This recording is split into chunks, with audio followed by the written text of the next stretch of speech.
हे समरथ परमात्मा, हे निर्गुण निरंकार, तू करता है जगत का, तू सबका आधार। कण कण में है वस रहा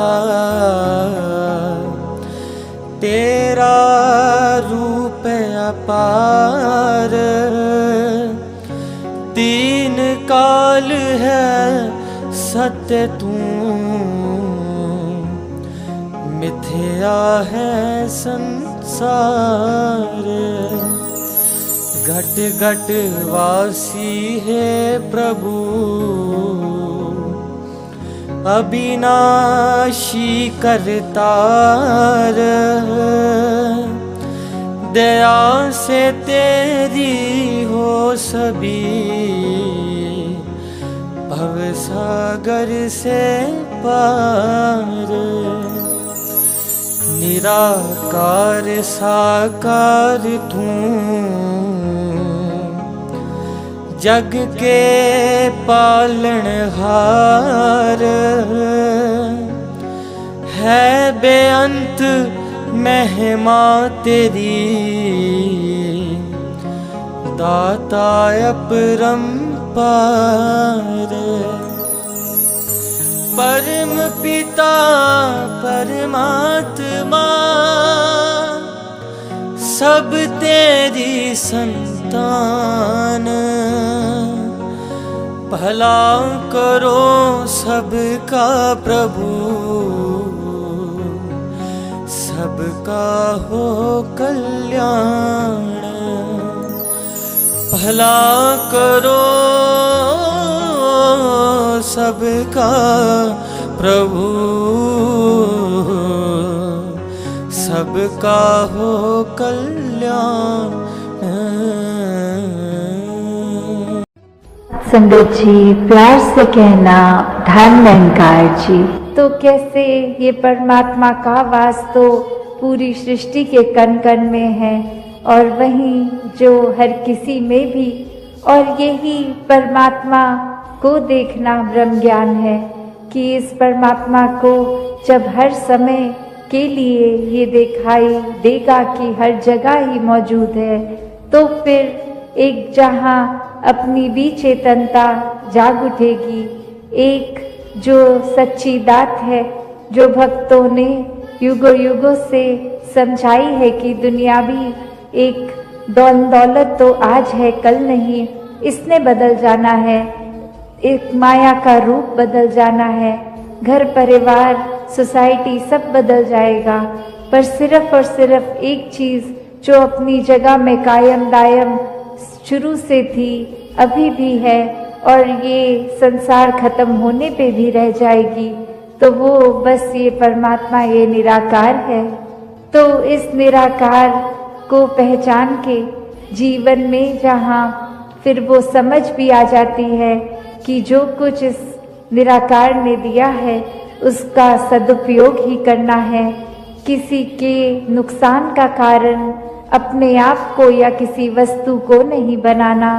मन में भाव हर किसी के लिए एक शुद्ध विचार रखते हुए, हर किसी के लिए फिर वो मन से एक दुआ अरदास कि ये जहाँ किसी के दिन घर में जीवन में एक स्वास्थ्य रूप किसी भी तरह का एक नुकसान हो रहा है, तो वो भी एक भक्तों का दिल तो इस तरह पिघलता है, किसी को देखकर ठीक नहीं है तो उनसे ज़्यादा उनका दर्द भक्त समझते हैं। तो कैसे ऐसे वाले जीवन को मुबारकबाद जीवन कहा जाता है। ये एक परोपकारी जीवन होता है, अपने लिए सेल्फ सेंटर्ड होके, सेल्फिश होके, ये अपने ऊपर केंद्रित नहीं, पूरे संसार की भलाई के लिए भक्त अपना जीवन लगा देते हैं। पूरी ह्यूमैनिटी, पूरी मानवता के लिए ये संसार में आकर, तो कैसे जहाँ एक मन में भी भाव होते हैं कि ये एक समान अगर नहीं भी कोई दिख रहा, पर सब ही एक है। तो भाव वही कि भक्तों ने युगों से ये जो संदेश दिया है कि कैसे इस परमात्मा को जानकर फिर अपने जीवन में बदलाव आ सकता है। ये जीवन बहुत ही सहज जिया जा सकता है। ये मन एक स्थिर करके हर समय रखा जा सकता है। इस स्थिर के साथ नाता जोड़ लिया तो मन भी स्थिर। ये एक दुनियावी आंधियाँ आती भी हैं अगर, तो वो कुछ पीस ऑफ माइंड, ये चैन और सुकून में ये प्यार भी किया जाता है तो भी वो ही एहसास मन में रहता है कि परमात्मा जब कण कण में है, हर एक में है, तो ये प्यार भी अपने आप स्वाभाविक हो जाता है हर पल में होने के लिए। और अगर किसी पल में भी हमें वो चिड़चिड़ापन, वो बेचैनी का एहसास है, तो वो समय है जहाँ हमें अपने अंदर झांक के देखना है कि अगर ऐसा महसूस हो रहा है तो ये हमारे अंदर का प्रेम, ये सहनशीलता, ये करुणा, दया, ये ऐसी विशाल मन को हमने कहीं खुद ही तो संकीर्ण नहीं कर लिया, और ये काम खुद पे तो फिर कुछ समय का नहीं होता। ये हर पल इस निराकार के एहसास में रह के खुद की बेहतरी के लिए एक शिक्षा जो सत्संग से भी मिलती है और सत्संग समाप्त होने के बाद भी पूरे संसार से, एक कण कण से भी मिलती है। तो ऐसी ही शिक्षाओं को एक अपने अंदर डालकर अपने जीवन को वरदायनीय जीवन बना लें, एक हर एक के परोपकार में लगा लें। ये कोई छटाई करके एक अपने मन मुताबिक बातें और लोगों को नहीं अपनाया या एक दूर किया जाए। ये हर समय के लिए मन के भाव हो कि हर कोई अपने जीवन में भक्ति को अपनाता रहे, एक दूसरे के लिए आदर सत्कार ही मन में हो। तो ऐसे जो बात ये बोलने के लिए तो बहुत ही बेसिक है, शायद कोई छोटे बच्चे को भी ये एक छोटी उम्र से स्कूल में भी शिक्षा के तौर पे एक मॉरल साइंस के रूप में भी बताया जाता है, तो फिर ये ताउम्र बात को क्यों रिपीट किया जाता है। तो बात वही कि अगर सीखा है तो हो सकता है वो कुछ पल के लिए उस तरह से बात प्रभाव छोड़े, पर अगर वो अंदर से ही बात रहती है तो वो हमेशा के लिए रहती है। उसकी कोई शेल्फ लाइफ छोटी कम देर के लिए नहीं। वो गुण फिर हम पहले खुद ही बन जाते हैं। तो जब हम खुद ही वो गुण बन गए, चाहे वो प्रेम बन गए, चाहे विशालता बन गए, चाहे अनेकों गुण जो भी हैं वो बनते जाएंगे, तो जीवन भर वो स्वभाव में भी टिकेगा। तो ऐसा ही जीवन भक्तों का रहा है कि ऊपरी ऊपरी कोई सिखाई नहीं, ये तो रोम रोम अपना इस निराकार के हवाले है और इसी में इकमिक वाली अवस्था है। तो ऐसा ही भक्ति भरा जीवन हर कोई जीता जाए, सेवा सिमरन और सत्संग को प्राथमिकता देते हुए अपने जीवन के हर काम किए जाएं, और उसमें भी फिर वो सेवा रूप ही होगा, चाहे वो किसी प्रकार का भी एक ठीक नियत से किया गया काम हो, कोई चतुर चालाकियां ना उसमें मिले।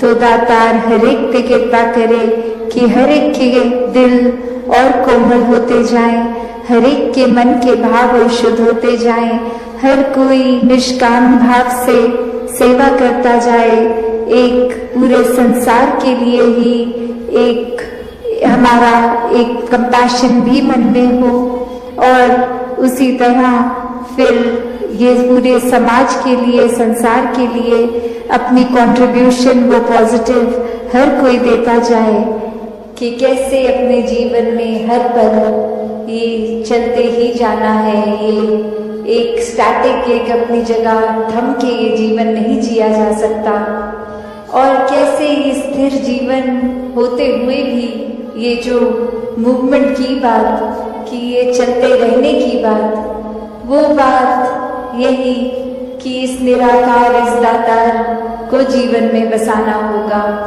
इसको जानकर इसको मन में हर समय जो बसा लेते हैं, उन्हीं का जीवन फिर एक उस पेड़ की तरह जिसकी जड़ें इतनी मजबूत कि अपनी जगह पे तूफान आने पे भी स्थिर, और फिर भी वो एक नदी की तरह बहते रहना, चलते रहना इसी निराकार में। तो ऐसे जीवन को संत हमेशा जी कर दिखाते हैं कि कैसे कोई भी सिचुएशन हमें उस तरह से उनके काबू में नहीं आता। एक भक्त तो बस इस निराकार के ही रंग में होता है, और फिर चाहे कुछ भी आसपास चल रहा हो, ये एक बेपरवाह मन की तरह ये हमेशा निराकार में रमता हुआ हर सिचुएशन को आराम से भक्त निकाल लेता है।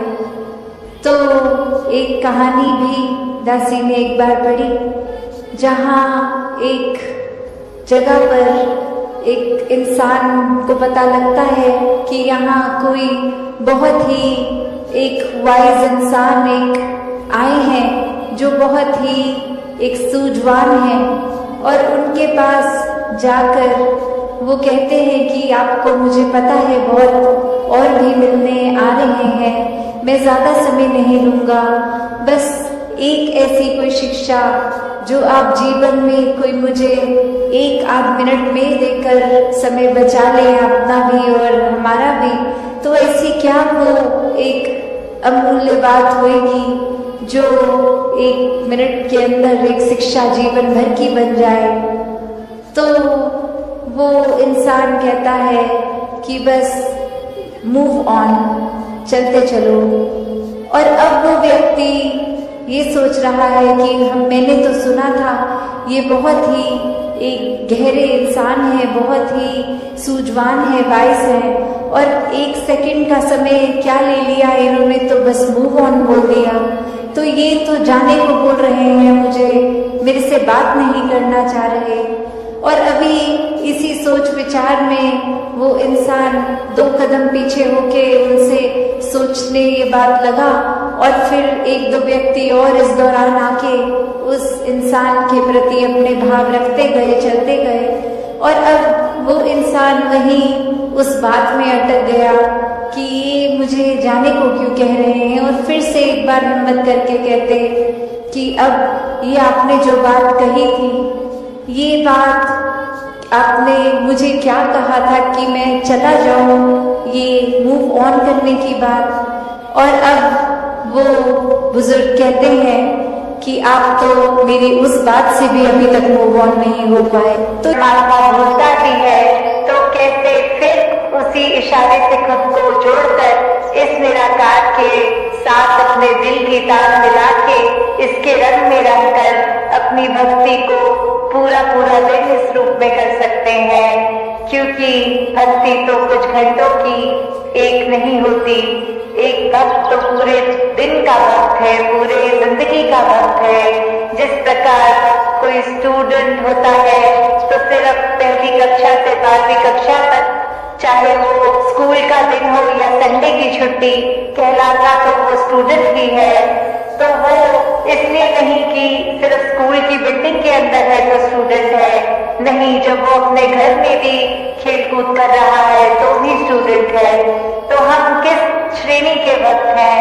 अक्सर हम कृष्ण जी की भाषा में भी हमने सुना है, आर्थ, अध्यात्मी, ज्ञानी, जिज्ञासु। तो जो ज्ञानी संत हैं उनको ही सबसे ऊंची एक श्रेणी दी गई है, और ये कहा गया है कि आर्थ और अध्यात्मी तो सिर्फ एक मटीरियलिस्टिक चीजों से ही जुड़े हैं, एक डर से जुड़े हैं कि भक्ति नहीं करेंगे तो ये नहीं प्राप्त होगा, या अपने शरीर, अपने आर्थिक एक सामाजिक रूप में ठीक जिंदगी चले, इसलिए भर के भक्ति कर रहे हैं। और फिर एक जिज्ञासु कैटेगरी आती है, जहाँ एक ये अंदर मन से कि ये परमात्मा क्या है, हम क्या हैं, हमारा इस परमात्मा को जानना क्यों जरूरी है, ये परमात्मा कहाँ है, ये कैसा है। जब वो श्रेणी आ जाती है, उसके बाद जब ब्रह्म ज्ञान की प्राप्ति हो जाती है, तो वो उत्तम ज्ञानी भक्त तो दाता कृपा करे हर एक पे कि हर कोई सिर्फ वो उस तरह का ही हर समय का ही सेवक बना रहे, हर समय का ही भक्त बना रहे, हर समय का ही ब्रह्म ज्ञानी बना रहे।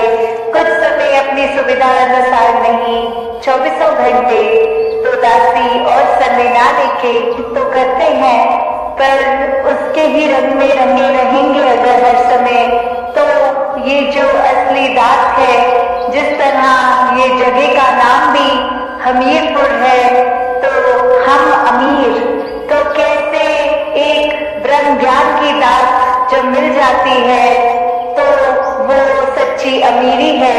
नहीं तो संसारिक ये माया ने तो आज टिकना है, कल नहीं टिकना। आज आध्यात्मिक रूप में हम कितने भी एक अमीर हो जाएंगे तो कल कोई स्थिति ऐसी आ सकती है कि वो धन दौलत हमसे छिन जाए। तो अगर ऐसा दुनियावी रूप है तो उतार चढ़ाव तो हर एक के जीवन में आने ही है। तो ऐसा संतों में क्या अलग होता है, उनके जीवन में भी दुख सुख आते हैं, पर फर्क यही कि संत हमेशा इस प्रभु परमात्मा को अपने मन में बसाते हैं, तो कुछ समय के लिए नहीं, वो 24 घंटे पूरी जिंदगी के लिए परमात्मा दिल में बस जाता है। और जब ये परमात्मा दिल में होता है तो एक जीवन में कुछ भी घटता है, मन इस परमात्मा से जो हमेशा एक स्थिर है, परमात्मा अपने स्थान से हिलता नहीं है। बाकी दुनिया की कोई भी चीज देख ले, पूरे ब्रह्मांड की, वो हिलता ही रहती है सब। तो कैसे ये परमात्मा, ये स्थिर पे जब हम मन टिका लेते हैं, इस स्थिर के साथ जुड़ के खुद भी स्थिर अवस्था प्राप्त कर लेते हैं, तो दुनियावी रूप पूरे दिनचर्या में कुछ भी होता रहे, मन डगमग नहीं करता, मन समय के स्थिति के अनुसार बहुत ही अपने मन को डुबाता नहीं है। अगर बुरी एक घटना घट जाए या बहुत ही बावले रूप की तरह खुशी भी नहीं मनाता। क्यों? क्योंकि ये स्थिर के साथ जब जुड़ जाते हैं, मन बहुत ही सहज हो जाता है। फिर एक गोइंग विद द फ्लो वाली बात आ जाती है कि कैसे ये परमात्मा ही जो हर चीज का करता है। जब मन इसने टिका लिया, एक अपने आप को इसके हवाले कर दिया, तो फिर ये बात कि जो भी कर रहा है इसका किया सब पूर्ण, सब परफेक्ट एकदम है, तो फिर एक चिंता मन में उस रूप में नहीं आती।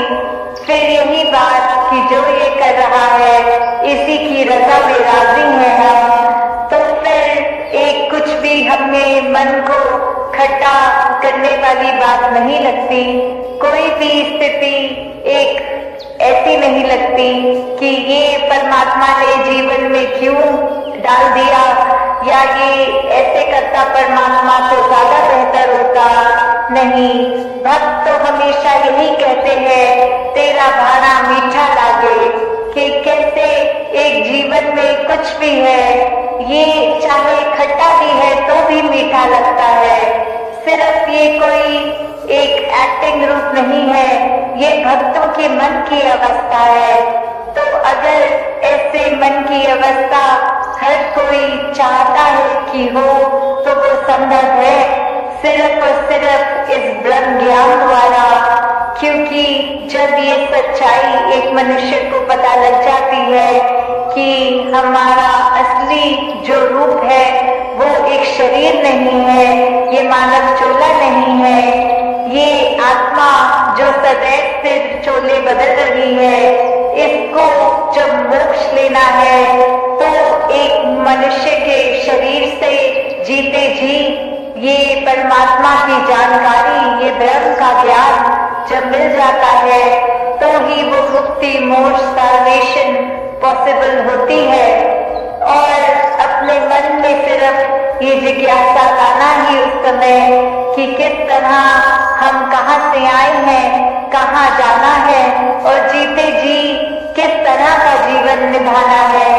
जब ये एक जिज्ञासा लाकर ये ब्रह्म ज्ञान की दात मिल जाती है तो ही जीवन सफल हो जाता है। फिर हर पल एक मन हमारा सिर्फ प्यार ही करता है, किसी से नफरत नहीं करता।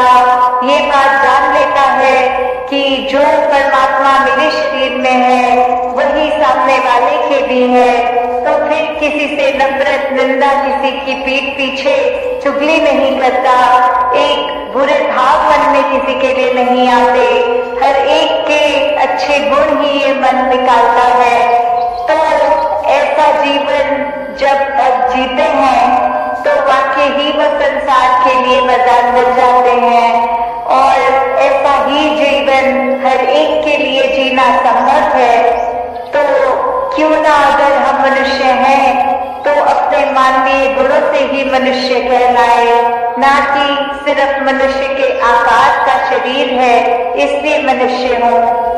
तो जब आज जैसे बात भी की जाती है कि आज वर्ल्ड एनवायरनमेंट डे है, किस तरह ये प्रकृति को भी, जो इस कागज की कुदरत है, इसको भी हर एक ने जहाँ निखारते चले जाना है। एक हम दिनचर्या में अगर सोचे कि कितना कचरा फैलाते हैं, किस तरह वो वेस्टेज भी ना हो, वो पोल्यूशन भी ना हो, वो एक किस तरह से हम मैनेज अच्छी तरह कर पाए, ताकि जब इस संसार में आए थे तो जितनी खूबसूरत धरती थी, जब इस संसार को छोड़ के जाए तो भी उससे ज्यादा ही सुंदर इस कुदरत को कर सके। किस तरह हम अपना बेड, चाहे वो पानी, बिजली इत्यादि जो भी हम एक अपने नीड के अनुसार बस उतना ही इस्तेमाल करें, उसको फजूल खर्च ना करें। कैसे एक बात हमेशा जो आज भी सत्संग में महापुरुषों ने दोहराई थी कि ये मिशन का स्लोगन भी कि प्रदूषण मन के अंदर हो या बाहर हो, दोनों ही हानिकारक है। तो अंदर बाहर कौन सी प्रदूषण है?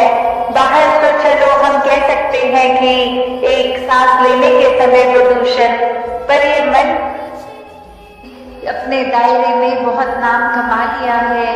एक हमारा कुछ औहदा, कुछ रिस्पेक्ट बन गई है, एक तरह के हम सेलिब्रिटी बन गए हैं, कुछ 2-4 लोग हमें जान गए हैं।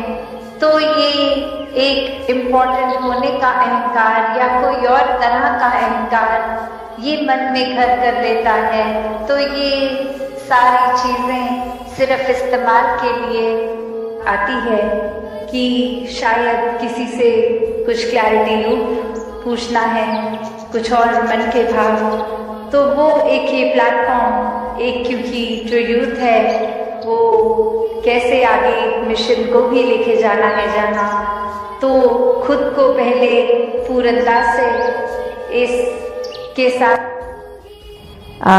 यही भाव कि इस संसार में जो ये मनुष्य आया है वो अपने आप को मानवीय गुणों से भरपूर रखे, क्योंकि जीने की ये कला तभी संभव है, तभी एक सफल जीवन है जब ये ब्रह्म ज्ञान रूपी दात प्राप्त करने के बाद ये भक्ति भरा जीवन हमारा पल पल हो जाता है। और सेवा सिमरन सत्संग के सहारे जब हम ये कोशिश में लगते हैं कि हर पल एक मनुष्य के शरीर में आए हैं तो ये भाव भी, ये गुण भी सब मानवीय हो जाएं, तो कैसे ये ह्यूमन वैल्यूज हमको सिर्फ कुछ पलों का सहारा ही नहीं, पर अगर हमारे चरित्र में जितनी ढलती रहें उतना ही ये जीवन खूबसूरत होता जाता है।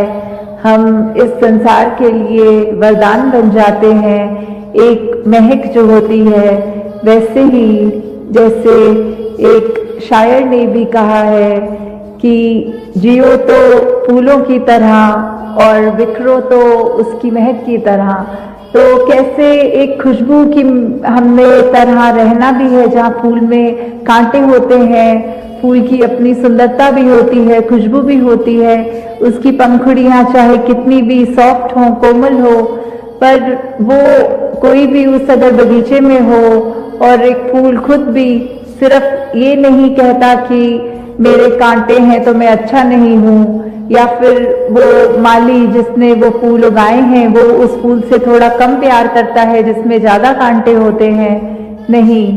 तो जब हम एक फूल में कांटे और उसकी कोमल पंखुड़ियां भी देख रहे हैं, तो उस तरह एक जीवन है हमारा भी जो होना चाहिए कि किस तरह हर एक के ये अगर कोई चुभन देने वाली बात है, कोई कांटों की तरह है, तो भी वो एक्सेप्टेंस वाली बात कि हर एक को अपनाना है।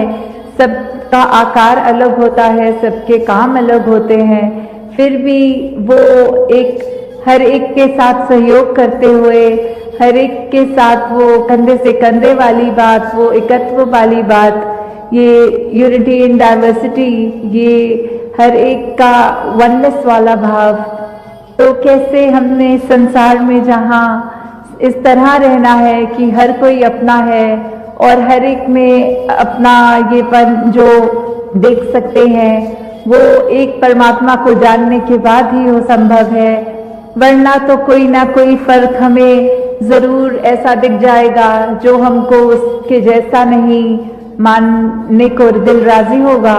पर जब ये एक की पहचान हो जाती है कि एक परमात्मा ये कण कण में है, ये वो ऐसा है जो हर एक में बराबर है, हर एक के अंदर उतना ही है जितना हम में है, तो फिर ये जीवन बहुत ही सुंदर, बहुत ही आसान भी हो जाता है।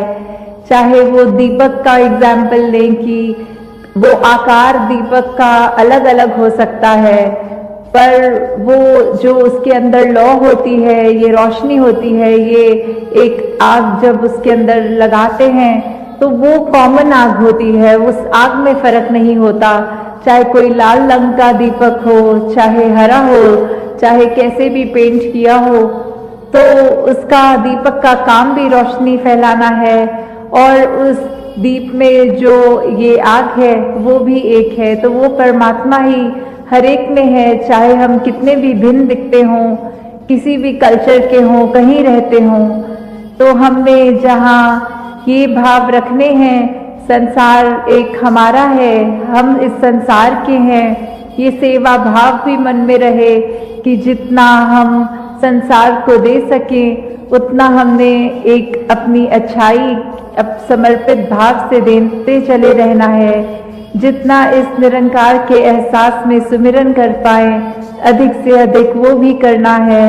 और ये संत मति वाले जो सत्संग में जो भी एक एक शब्द हमें सुनने को मिलता है, ये बहुत ही परोपकारी वचन होते हैं जो हमारा सुधार करने के लिए है। हम जितना उन वचनों पे चल पाए उतने ही ज़्यादा हम एक अपने दिल को और अच्छा कर पाते हैं। ये हृदय, ये मन, इसकी अवस्था हमारी और एक श्रृंगार ले लेती है जब ये अच्छे गुणों को अपना लेता है। तो कैसे हमने जीते जी ये बात जो आज भी सत्संग में भोली वक्ताओं ने कि कैसे एक जो सच्चाई है जीवन की वो मृत्यु है, कि ये सांसों ने तो चले जाना है, तो जीते जी जो इसका हम एक इसमें से फुल पोटेंशियल की बात की, सबसे ज़्यादा हम अपनी जिंदगी को जीते हुए जो इसका पूरा भरपूर एक सदुपयोग करें, तो वो भी तभी संभव है जब इसके सांसों की लड़ी चल रही हो। क्योंकि जब इसने खत्म हो जाना है तो कोई कार्य ऐसा नहीं जो हम कर पाएंगे। जो भी कार्य करने हैं वो जीते जी ही करने हैं। और इसमें प्रथम वही बात कि अपनी पहचान कर लो। इस परमात्मा को जब देख लेंगे, इसको जाना जा सकता है, उसको जान लेंगे, तो उसके बाद हमें अपनी भी पहचान ये समझ आ जाएगी कि हम क्या हैं, इस संसार में क्या लक्ष्य लेके आए हैं और सांसें खत्म होने के बाद कहाँ जाना है। फिर वही बात जो किसी भी रिलीजियस स्क्रिप्चर में देखें, कोई भी जो जहाँ आस्था रखते हैं उससे मेल खा के देख लें, तो ये मोक्ष मुक्ति इसकी भी जो बात है ये किससे संभव है? ये इस ब्रह्म ज्ञान द्वारा ही संभव है। तो जहाँ हमने अपने आप को उस रूप में देखना है, वहाँ ही अपना ये सुधार के लिए हर पल जोड़ना है कि संसार में हम आए हैं तो अपनी खूबसूरती सिर्फ तन को ना सजाएं, अपने मन को भी सजाएं और ऐसे गुणों को अपनाएं जो हमारे भले के लिए तो है ही, बल्कि ये संसार के लिए भी परोपकार में जुटे रहें। तो एक कहानी भी जो ध्यान में आ रही है कि कैसे हमें एक दूसरे पे उस तरह नहीं, फरेब की बात आती है, ये मन में धोखे आ जाते हैं। तो कैसे एक गांव में एक जिनके पास फार्मर पर वो डेयरी फार्मिंग वाले जो एक दूध का व्यापार करते हैं, एक माखन बेचते हैं, तो कैसे वो एक अपने दुकान पे आते थे जो ब्रेड बेचते थे। तो उन्होंने ऐसी एक अंडरस्टैंडिंग की हुई थी कि जितने वेट का आप मुझे ब्रेड दोगे उतने वेट का मैं आपको माखन दूंगा। तो ऐसे ही उन्होंने ये सालों साल चलाया और इतना उनका आपस में ट्रस्ट बन गया कि फिर वो तराजू में रखने के लिए वो रखते नहीं थे, वो बस एक दूसरे को एक पैकेट वो एक्सचेंज रूप में मुंह से बोल के कि ये इतना ग्राम है इसमें। तो ऐसे ही ये लड़ी चलती रही। फिर एक दिन वो ब्रेड बेचने वाले के मन में ये बात आई कि मैं देखूं ये माखन मुझे कितने ग्राम का मेरे मित्र ने बेच दिया है। तो जब ऐसे देखा गया तो वो कम था और उसको बहुत ही उस पे ये बात अच्छी नहीं लगी। वो इस बात को अपने सरपंच में, ये पंचायत में भी जब लेकर गए तो वही बात आई कि उन्होंने भी कहा कि इसको एक ही तरीके से देखा जा सकता है कि हम उसी तराजू पे वो आज की बिक्री की ब्रेड को रखेंगे और मक्खन को, तो पता चल जाएगा। तो सभी के सामने बात यही आई कि जो माखन तोलने वाला था उसके पास तो घर में तराजू भी नहीं था। वो अपने हाथ पे जितनी ब्रेड का वजन होता था उतना वजन मक्खन का करके ही देता था। तो पहले मन में ये ब्रेड बेचने वाले के आया कि मैं उसको कम ग्राम दे दूं और उसने तो वादा किया है भरपूर पूरा ही उतना करेगा। तो कैसे ये विश्वास की बात होती है, कैसे हम एक दूसरे के लिए अगर सोचते हैं कुछ और उसके लिए मन में कुछ बुरे एक अपने मन को नेगेटिव कर लेते हैं। जो भी सत्संग में भी जिक्र आ रहा था, we should be negative about negativity. हर एक चीज के लिए हमें जो हमारे को एक अच्छा कार्य करने से रोक रही है, हमें उसके लिए तो अपनी आंखें चुरानी है पर अच्छा काम करने के लिए नहीं। हमें हर एक के दिल से उनके आंसू पोंछने हैं, उनको दर्द नहीं देना, उनसे नफरत नहीं करनी, उनसे फरेब नहीं करना। तो कैसे जिस तरह ये भी देखा गया है उदाहरण के तौर पे कि अगर हम एक चुटकुला कोई सुन लें तो उस पे हम कितनी बार हंस लेते हैं। 2-4 बार वही जब चुटकुला बार बार सुनेंगे तो चौथी बार तो हमें उस पे हंसी भी नहीं आएगी। तो हम कैसे अपने दुखों को वो एक ही दुख पकड़ के जो इस परमात्मा ने इतने और सुख दिए हैं उनको तो नजरअंदाज कर देते हैं, और एक अगर कोई चीज हमारे अनुसार नहीं है जीवन में उसको दुख समझ के उस एक दुख को पकड़ के उसके ऊपर बार बार रो लेते हैं। तो कैसे जिस तरह वो अवस्था की बात आ जाती है, ये जो परमात्मा ने दिया ये सब जीवन के लिए सुधार के लिए दिया। तो कैसे हमने जिस तरह एक चीज को पकड़ के ही नहीं बैठे रहना, एक बारी उसका एक एहसास तो चलो इंसान है तो फीलिंग्स है मन में वो उस तरह आएगी, पर कैसे अगर थोड़ा सा भी कोई नेगेटिव ख्याल है उसको उसी पल दूर करने की कोशिश करें।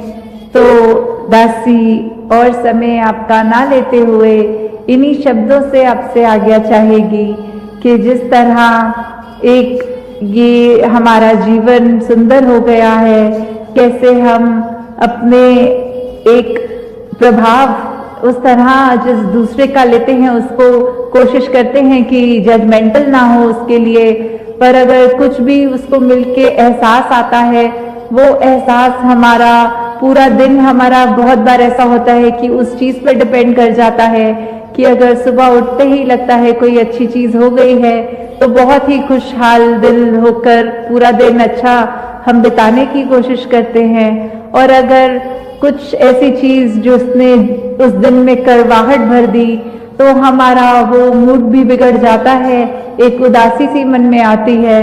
तो कैसे हम क्या वो कर रहे हैं, हम किस तरह का दूसरों के प्रति उनके लिए क्या प्रभाव छोड़ रहे हैं कि अगर किसी का कुछ किया हम पे ये प्रभाव देता है, तो अपनी इस विवेक बुद्धि, इस चेतनता से हम ये सोचें कि अगर किसी के दुख देने से दुख होता है तो वो हमें पता है, फिर हम ऐसा कोई कर्म ना करें कि जानबूझ के हम दूसरों की जिंदगी में ये दुख दें।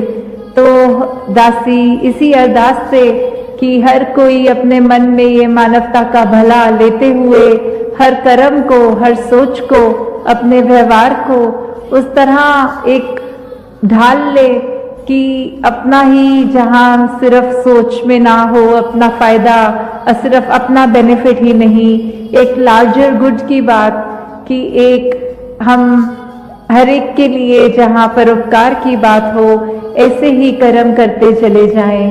तो दातार सभी पे कृपा करे कि एक भक्ति भरा जीवन सब बिताएं और अधिक से अधिक ये मानवीय गुणों को अपनाकर अपने जीवन को एक सही रास्ते पे, एक उस मार्ग पे डालें जो संतों ने हमेशा से कहा है, समझाया है कि ये मार्ग ही है जो उस पे रहने से लोक सुखी और परलोक सुहेला होता है।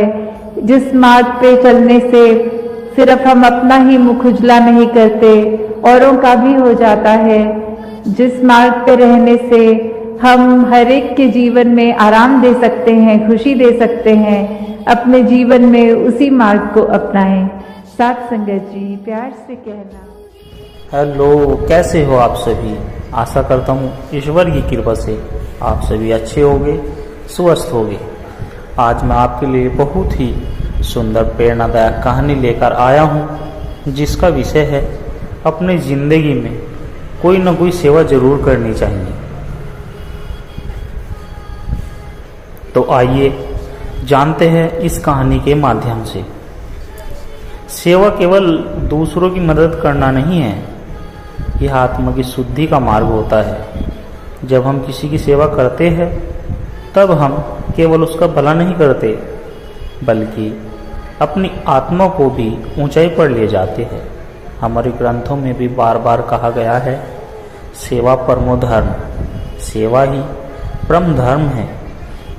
इस संसार में जिसने सेवा का महत्व समझ लिया उसने जीवन की सच्चाई, सच्ची सतर्कता को पा लिया।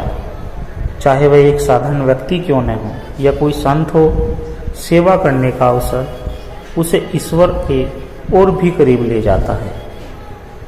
आज की इस आध्यात्मिक कथा में हम जानेंगे कि कैसे एक सामान्य इंसान जो अपने जीवन में परेशानियों से घिरा रहता है और वह सेवा के मार्ग पर चलकर न केवल अपना जीवन बदलता है बल्कि हजारों लोगों को भी प्रेरणा देता है और आगे चलकर उन हजारों लोगों के लिए प्रेरणा बन जाता है। तो चलिए शुरू करते हैं। रघु का जीवन। रघु नाम का एक साधारण इंसान था। उम्र कोई 45 साल होगी उसकी। एक छोटा सा ढाबा चलाता था, किसी छोटे से कस्बे में रहता था। जीवन का हर दिन एक जैसी उलझनों से भरा रहता था। आर्थिक तंगी, परिवार की कलह और अंदर ही अंदर बढ़ती निराशा से वह बहुत ही परेशान था।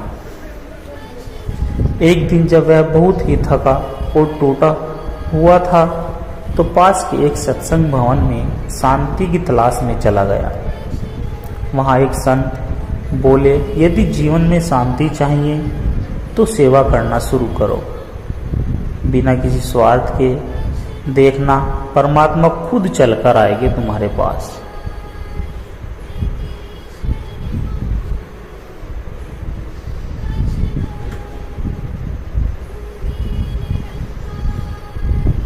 रघु को यह बात बहुत अच्छी लगी और उसके दिल को छू गई। अगले ही दिन रघु ने अपने ढाबे में निर्णय लिया कि वह हर दिन 2 भूखे लोगों को बिना पैसे के खाना जरूर खिलाएगा। शुरुआत में घर वालों ने उसका बहुत विरोध किया, लेकिन रघु ने कहा, अगर 1 रोटी कम खाऊंगा तो क्या हो जाएगा, लेकिन किसी भूखे का पेट भर गया तो वो मेरे लिए 100 रोटियों के बराबर होगा। धीरे धीरे रघु की ढाबा सेवा केंद्र बनने लगा। राहगीर, मजदूर, गरीब सभी उसके ढाबे पर आते और उसको बाबा की रसोई कहने लगे। एक समय ऐसा आया जब खुद रघु के पास राशन नहीं बचा। उस दिन कोई भूखा साधु आया और बोला, बेटा कुछ खाने को मिलेगा। रघु ने खुद भूखा रहकर साधु को खाना दे दिया। रात को उसी साधु ने सौपन में दर्शन दिए और कहा कि मैं वही परमात्मा हूँ जिसे तू ढूंढ रहा था। तूने मेरी सेवा की, अब तुझे अकेला नहीं छोड़ूंगा। सुबह जब वह उठा, उसके ढाबे के बाहर अनजान लोगों ने राशन के थैले रखे थे। किसी ने बिना नाम बताए सेवा के लिए सहयोग देना शुरू कर दिया। रघु की सेवा देखकर और भी लोग प्रेरित हुए। कस्बे में सेवा मंडल बन गया। वृद्धों की देखभाल, अस्पतालों में फल वितरण, अनाथ बच्चों के लिए शिक्षा की व्यवस्था, हर दिशा में सेवा फैलने लगी। एक दिन एक नौजवान रघु से बोला, बाबा आपने क्या पाया सेवा से? रघु मुस्कुराकर बोला, शांति, संतोष और परमात्मा का साक्षात्कार। रघु ने आखिरी वर्षों में ढाबा बंद कर एक आश्रम खोल दिया जिसका नाम रखा सेवा धाम।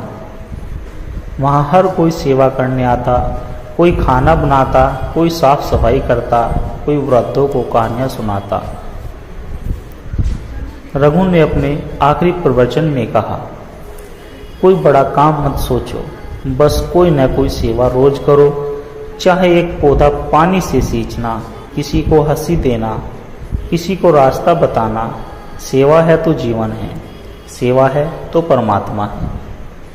उसी रात रघु ने ध्यान में बैठकर शरीर त्याग दिया, शांत, संतुष्ट और मुक्त। जीवन का असली सौंदर्य सेवा में है। यदि आप परमात्मा को पाना चाहते हैं तो मंदिर की घंटियां बाद में बजाइए, पहले किसी भूखे को रोटी दीजिए, किसी दुखी को गले लगाइए। यही सच्चा भजन है। कोई न कोई सेवा जरूर करे, रोज करे, दिल से करे। हम सभी परमात्मा की बनाई इस सृष्टि में कुछ उद्देश्य लेकर आए हैं। कोई राजा बनता है, कोई रंक बनता है, कोई धन से सेवा करता है तो कोई मन से सेवा करता है। लेकिन जीवन का अंतिम सत्य यही है कि सेवा ही सबसे बड़ी पूजा है। सेवा वह दीपक है जो आत्मा के अंधकार को मिटाता है। आज की यह कहानी एक ऐसे युवक की है जो आत्महत्या में डूबा हुआ था, लेकिन एक छोटे से अनुभव ने उसका जीवन पलट दिया। उसने जाना कि केवल अपने लिए जीना जीवन नहीं होता। जब तक हम दूसरों के लिए कुछ न करें तब तक जीवन अधूरा है। विपिन एक बड़ा व्यापारी था, बहुत अमीर लेकिन बेहद घमंडी, आत्म केंद्रित और संवेदनहीन। घर में नौकर चाकर थे, बंगला था, गाड़ियां थी, पर दिन में खालीपन था। वह गरीबों को देखकर मुंह फेर लेता था, मंदिर में केवल दिखावे की पूजा कराता था। उसका विश्वास था कि पैसा ही सब कुछ है। एक दिन उसकी माँ ने कहा, बेटा थोड़ा दूसरों के लिए भी कर लिया कर, सेवा करने से आत्मा को सुकून मिलता है। पर विपिन ने अपनी माँ की यह बात हंसकर टाल दी। एक दिन सड़क पर जाते हुए उसकी गाड़ी का एक्सीडेंट हो गया। होश आने पर देखा कि वह एक झोपड़ी में पड़ा था। वहाँ एक बूढ़ा आदमी और एक बच्चा उसकी सेवा कर रहे थे। वे उसको दवा खाना सब कुछ बिना मांगे दे रहे थे। विपिन चौंक गया और बोला, तुम लोग मुझे क्यों बचा रहे हो? बूढ़ा व्यक्ति बोला, सेवा करना हमारा धर्म है। तुम्हें देखकर लगा जैसे खुदा ने हमें यह सेवा का मौका दिया है। यह सुनकर विपिन स्तब्ध रह गया। पहली बार उसने बिना पैसे के, बिना स्वार्थ के कोई सेवा देखी थी। जब वह ठीक होकर लौटा तो अपने विशाल बंगले में बैठकर रोने लगा और सोचने लगा, मैंने आज तक किसी की मदद नहीं की और जिनके पास कुछ नहीं था उन्होंने मेरी जान बचाई। उसने माँ से कहा, अब मैं बदलना चाहता हूँ माँ। माँ ने कहा, बेटा सेवा करो और ईश्वर खुद तुम्हारे पास आएगी। विपिन ने अपने आलीशान बंगले का एक हिस्सा गरीब बच्चों की शिक्षा के लिए खोल दिया और उसका नाम रखा प्रकाश केंद्र। हर दिन वह खुद बच्चों को पढ़ाने लगा, खाना बांटने लगा। पहले लोग हैरान हुए, फिर प्रेरित होने लगे। व्यापारियों ने सहयोग देना शुरू किया। कुछ ही महीनों में प्रकाश केंद्र पूरे शहर में सेवा का प्रतीक बन गया। अनाथ बच्चे, वृद्ध लोग, बेसहारा महिलाएं, सबके लिए वह जगह आशा की किरण बन गया। एक दिन भारी बारिश और बाढ़ आ गई। पूरा शहर संकट में आ गया। विपिन का गोदाम भी डूब गया। सहयोगियों ने कहा, गोदाम बचाओ, ये तो तुम्हारा व्यापार है। पर विपिन ने कहा, पहले लोगों को बचाओ, व्यापार बाद में देखा जाएगा। उसने प्रकाश केंद्र को राहत शिविर में बदल दिया। स्वयं भोजन, कपड़े, दवा बांटता रहा। तब उसने जाना कि सेवा करना केवल पैसे देना नहीं, खुद को देना होता है।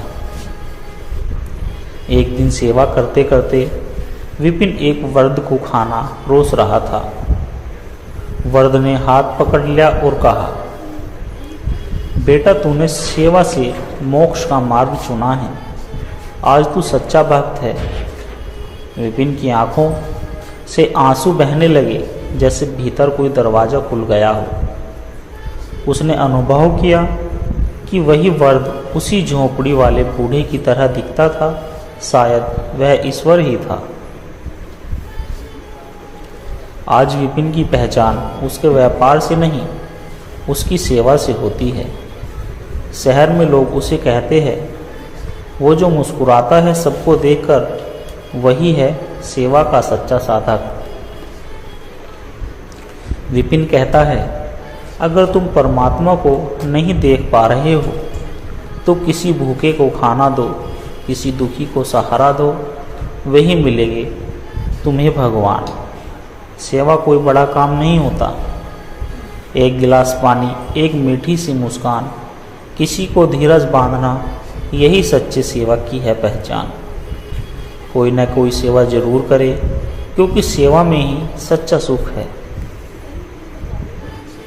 हर इंसान को ईश्वर ने कुछ न कुछ शक्ति, सामर्थ्य, समय और भावनाएं दी है, लेकिन उन सब का श्रेष्ठ उपयोग तब होता है जब हम दूसरों के लिए कुछ करते हैं।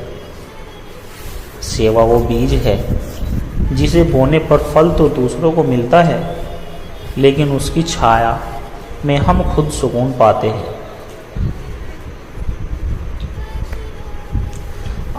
यह कहानी आपको लेकर चलेगी एक शांत सी पहाड़ी बस्ती में, जहाँ एक छोटी सी लड़की अपने मासूम दिल से ऐसे बीज बोती है कि पूरा गांव बदल जाता है।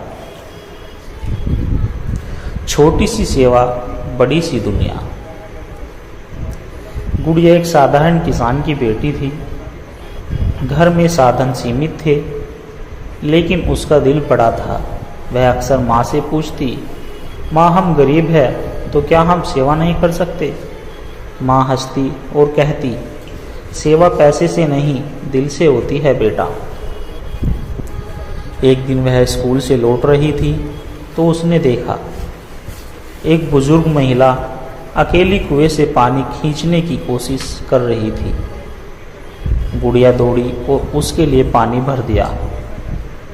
उस दिन से उसने ठान लिया, मैं हर रोज किसी न किसी की मदद जरूर करूंगी। गुड़िया ने छोटे छोटे काम शुरू किए।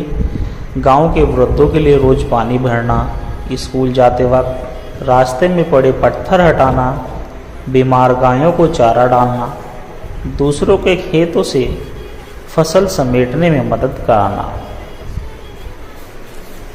गांव वाले पहले हंसे, बड़ी आई सेवा करने वाली, लेकिन गुड़िया रुकी नहीं। एक दिन दादी अम्मा बोली, गुड़िया तू तो इस गांव की रोशनी बन गई है। एक साल गांव में भयंकर बीमारी फैल गई।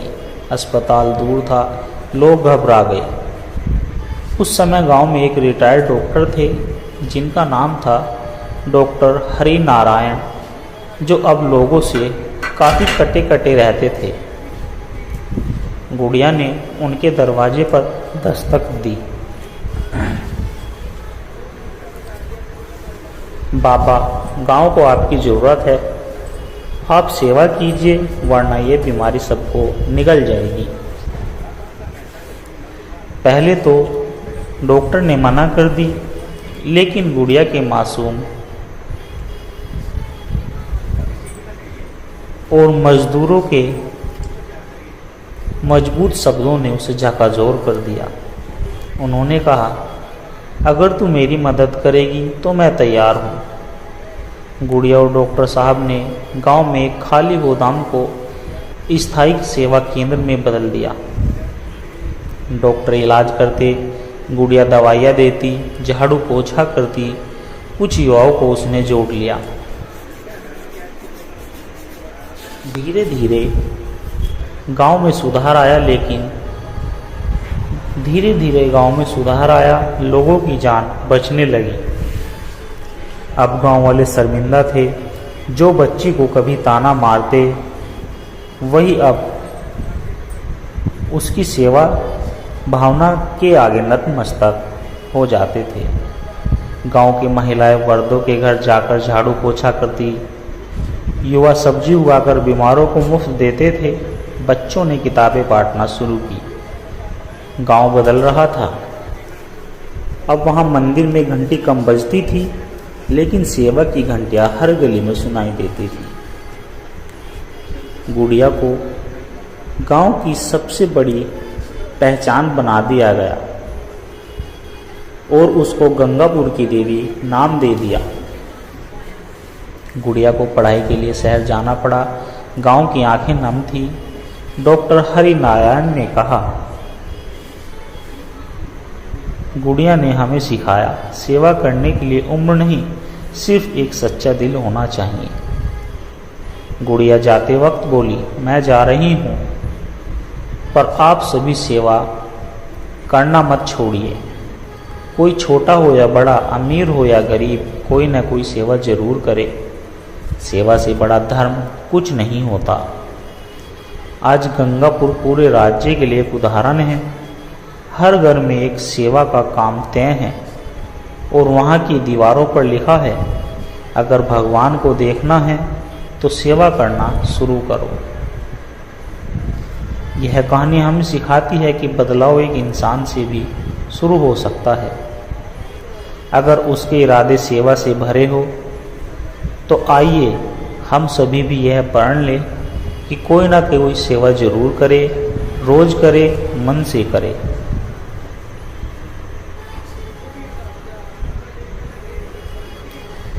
कई बार हम सोचते हैं कि सफलता का मतलब है पैसे, शोहरत, गाड़ियाँ और बड़ा नाम, लेकिन जीवन का असली अर्थ तब समझते हैं जब हम किसी के आंसू पोंछते हैं, किसी के जख्मों पर मरहम रखते हैं।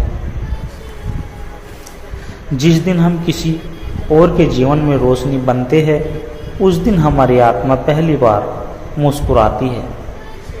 आज की यह कहानी एक ऐसे इंसान की है जो करोड़पति था पर अधूरा था। फिर एक घटना ने उसकी दुनिया पलट दी और सेवा उसकी पहचान बन गई। विराज मल्होत्रा 32 साल का युवा जो एक उद्योगपति था। महंगे सूट, बिजनेस मीटिंग, विदेश यात्रा, उसके पास सब कुछ था, लेकिन नींद नहीं आती थी, दिल बेचैन रहता था। उसकी माँ उससे अक्सर कहा करती थी, बेटा थोड़ा समय दूसरों के लिए भी निकाल, सेवा कर, सुकून मिलेगा। अपनी बात सुनकर विराज हंस देता था और कहता था, माँ ये बातें सब पुरानी हैं, आजकल टाइम ही कहाँ है किसी के पास जो किसी की सेवा करे। एक रात नशे में गाड़ी चलाते हुए विराज का एक्सीडेंट हो गया। सामने से आ रहे रिक्शा वाले की जान बच गई। केस चला और कोर्ट ने उसे 6 महीने की जेल की सजा सुना दी।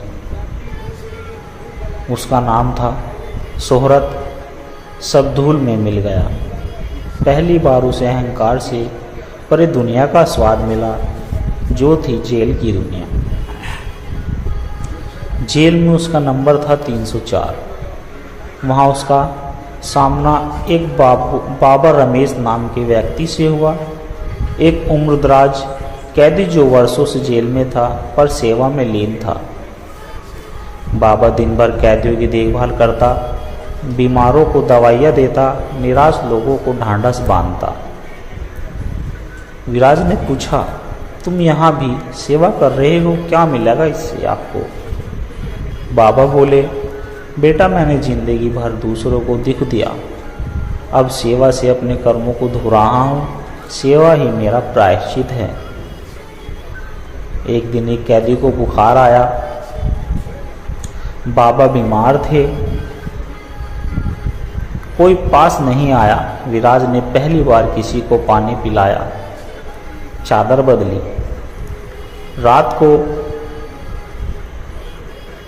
रात को पहली बार वो गहरी नींद सोया। सुबह उठते ही उसने बाबा से कहा, अब से मैं भी सेवा करूंगा, दिल से करूंगा।